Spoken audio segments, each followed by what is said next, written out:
Hello and welcome back to our YouTube channel. हमारा आज का टॉपिक है एंडोक्राइन ग्लैंड। हमें मेजर एंडोक्राइन ग्लैंड जानने से पहले हमें यह जानना होगा कि एंडोक्राइन ग्लैंड का काम क्या होता है। हमने ये नोटिस किया होगा, कोई छोटा बच्चा होता है, उसका साइज काफी छोटा होता है एज कंपैरिजन टू एक बड़ा बच्चा।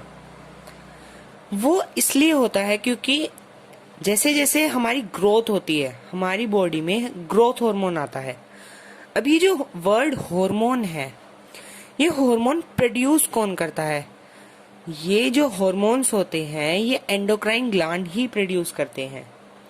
अब जैसे यदि हमारे सामने कोई बड़ी प्रॉब्लम आती है, मानो हमारे सामने कोई शेर आ गया, तो हमारी बॉडी में हमको डर लगता है और हमें एक एनर्जी बहुत जल्दी से प्रोवाइड होती है जिसकी मदद से हम उस सिचुएशन से बाहर निकलते हैं। तो वहां पर हमारे बॉडी में एक हार्मोन रिलीज होता है जिसकी मदद से हम तेज भाग पाते हैं। अब ये फिर से हार्मोन कौन प्रोड्यूस करेगा? एंडोक्राइन ग्लैंड ही ये हार्मोन प्रोड्यूस करते हैं। हम आज इस वीडियो में 4 मेजर एंडोक्राइन ग्लैंड के बारे में पढ़ेंगे। जो सबसे पहला हमारा एंडोक्राइन ग्लैंड है वो है एड्रीनल ग्लैंड। ये एड्रीनल ग्लैंड कुछ ऐसा दिखता है। जो हमारी किडनी होती हैं ये उसके ऊपर प्रेजेंट होता है कैप लाइक स्ट्रक्चर जैसे। अब किडनी है, उसके ऊपर कैप की तरह ये प्रेजेंट होता है एड्रीनल ग्लैंड। जो बाहर वाला पार्ट होता है एड्रीनल ग्लैंड का, वो होता है एड्रीनल कॉर्टेक्स। और जो अंदर वाला पार्ट होता है एड्रीनल ग्लैंड का, उसे हम बोलते हैं adrenal medulla. Adrenal medulla produce करता है एड्रीनालाइन, जिसको हम बोलते हैं एपिनेफ्रिन या फिर नोरेड्रेनालाइन। ये दोनों ही नाम हमको पता होने चाहिए। जब भी हमारे सामने कोई बड़ी प्रॉब्लम आती है, जैसे अभी हमने कुछ देर पहले एक एग्जांपल लिया था, मानो हमारे सामने कोई जानवर आ जाता है तो हमें उससे डर लगता है तो हम तेज भागते हैं। जब भी कोई ऐसी सिचुएशन आती है तो हमारी बॉडी में रिलीज होता है एड्रीनालाइन। ये हमारी बॉडी को ऐसी सिचुएशन से बचने में मदद करता है। और ऐसी सिचुएशन से बचने के लिए हमें क्या चाहिए? बहुत सारी एनर्जी चाहिए।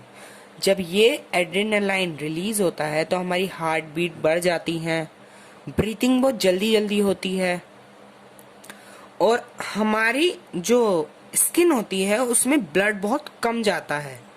इसलिए हमने देखा होगा जब भी ऐसी कोई सिचुएशन आती है तो हमारी बॉडी थोड़ी थोड़ी येलो लगती है क्योंकि वहां पर ब्लड कम हो जाता है और वो जो ब्लड वहां पर आना चाहिए वो शिफ्ट हो जाता है मसल्स में, क्योंकि हमें उस सिचुएशन से भागना है। तो मसल्स को भागने के लिए ज्यादा ब्लड चाहिए, इसलिए वो वहां पर शिफ्ट हो जाता है। अब जो हमारा नेक्स्ट है एड्रीनल का ही पार्ट है, वो होता है एड्रीनल कॉर्टेक्स। और कॉर्टेक्स का होता है बाहर वाली साइड पे। एड्रीनल कॉर्टेक्स रिलीज करता है कॉर्टिसोन। ये 3 तरह के होते हैं, मिनरलकॉर्टिसॉइड्स, ग्लूकोकॉर्टिसॉइड और सेक्स कॉर्टिसॉइड्स। ये हमारी बॉडी में मिनरल्स प्रोवाइड करते हैं, ग्लूकोज प्रोवाइड करते हैं और सेकेंडरी कैरेक्टर्स भी प्रोवाइड करते हैं। जो हमारा नेक्स्ट मेजर एंडोक्राइन ग्लैंड है वो है पेंक्रियाज। अब पेंक्रियाज सबसे ज्यादा इंपॉर्टेंट है क्योंकि ये डक ग्लैंड भी होते हैं और डकलेस ग्लैंड भी होते हैं।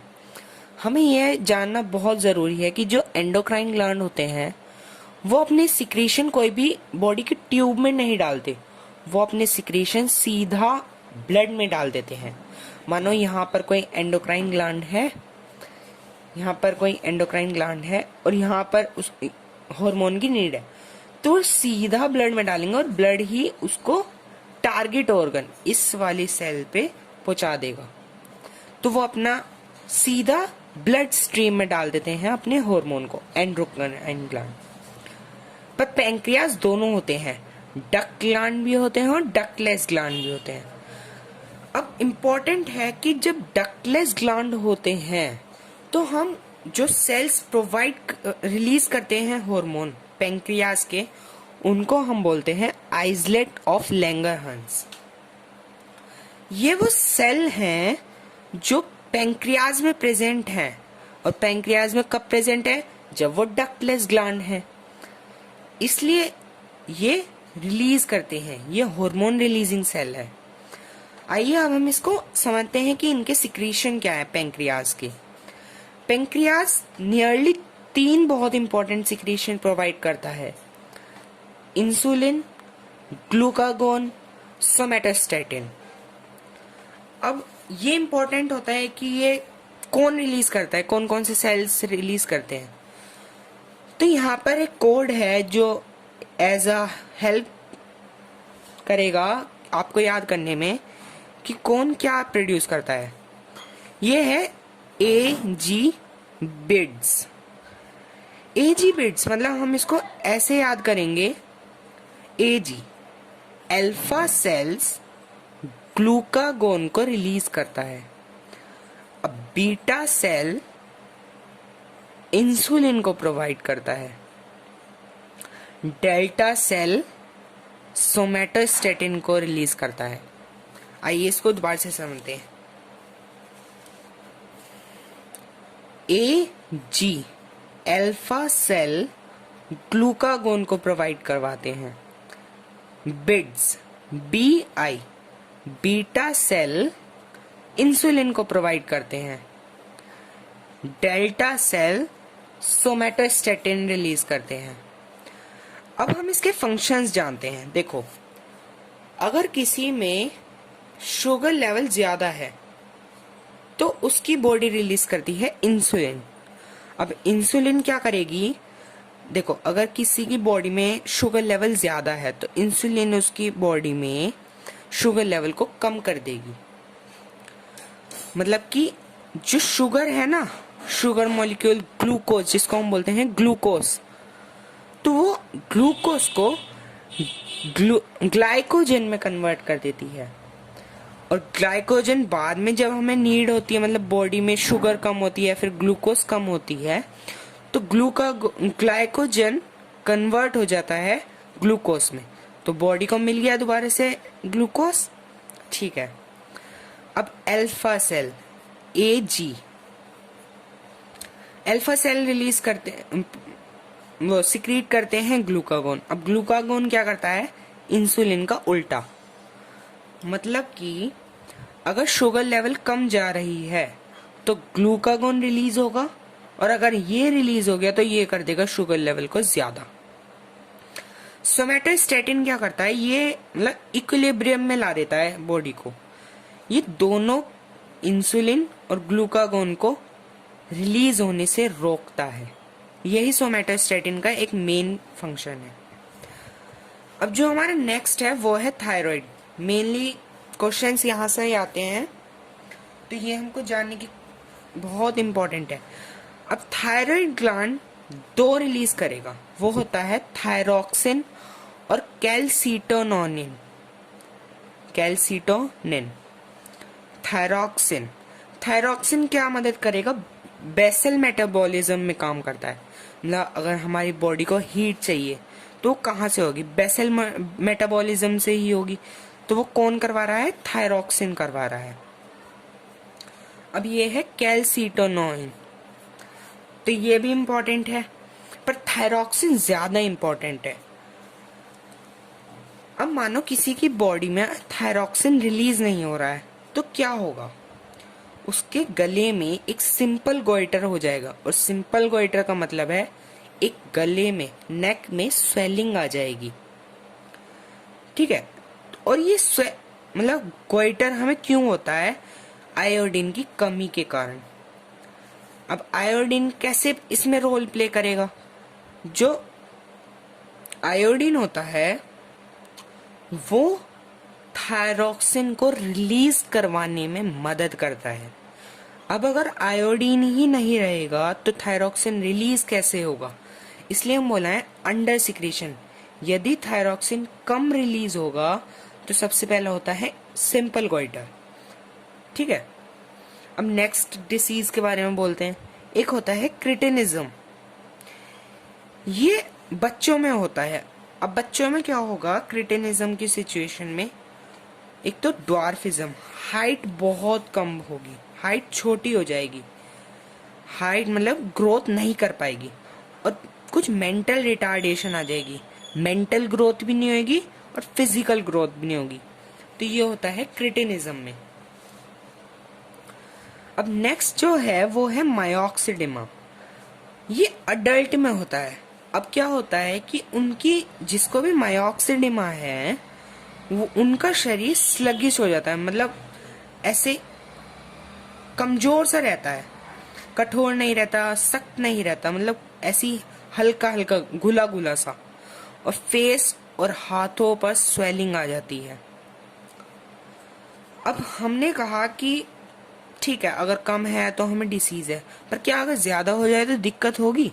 बिल्कुल, हमें दिक्कत होती है अगर थायरॉक्सिन ज्यादा रिलीज हो जाती है। अगर थायरॉक्सिन ज्यादा रिलीज हो रहा है तो हम उस सिचुएशन को बोलेंगे एक्सोफ्थेल्मिक गोइटर। ये ऐसा गोइटर होता है जो थायरॉक्सिन के ज्यादा रिलीज होने पे प्रेजेंट हो जाता है हमारे नेक में ही। अब क्या क्या होते हैं इसके सिम्टम्स? जो आंखें होता है वो प्रोट्यूडेड हो जाता है। अब इसका मतलब क्या है प्रोट्यूडेड का? आंखें ऐसा लगता है जैसे बाहर आ रही हैं। मेटाबॉलिक रेट बढ़ जाता है। अभी हमने यहाँ पर देखा था कि थायरॉक्सिन मेटाबॉलिज्म में मदद करता है, तो अगर किसी में थायरॉक्सिन ज्यादा हो रहा है तो उसका मेटाबॉलिक रेट बढ़ जाएगा। अब हार्ट बीट बढ़ जाती है अगर किसी को एक्सोफ्थेल्मिक गोइटर है। अब एक देखो, अगर किसी की हार्ट बीट बढ़ रही है तो उसको सांस बहुत कम आएगी। तो आप इसको ऐसे याद कर सकते हो कि अगर हार्ट बीट बढ़ेगी तो सांस कम आएगी, शॉर्टनेस ऑफ ब्रीथ हो जाएगा। अब ये तो नॉर्मल है कि अगर गोइटर है तो वो नेक में होगा, गोइटर इन नेक। जो हमारा लास्ट एंडोक्राइन ग्लैंड है वो है पिट्यूटरी ग्लैंड। अभी पिट्यूटरी ग्लैंड कुछ ऐसा दिखता है। एक होता है पोस्टीरियर पिट्यूटरी, एक होता है एंटीरियर पिट्यूटरी। अब इन पोस्टीरियर पिट्यूटरी और एंटीरियर पिट्यूटरी को कौन सेपरेट करेगा? वो सेपरेट करता है इंटरलोब, इंटरमीडिएट लोब। इसको हम ये सेपरेट ही करता है इन दोनों लोब को। अब पिट्यूटरी ग्लैंड को हम मास्टर ग्लैंड बोलते हैं। अब इसका रीजन पता है क्या है? देखो एग्जाम्पल से समझते हैं। थायराइड ग्लैंड है। अब थायराइड ग्लैंड का सिक्रीशन क्या है? थायरॉक्सिन। अब मानो थायरॉक्सिन रिलीज ही नहीं कर रहा तो पिट्यूटरी ग्लैंड क्या कहेगा थायराइड ग्लैंड को कि भाई आपने अपना सिक्रीशन रिलीज नहीं किया है तो तुम अपना सिक्रीशन रिलीज करो।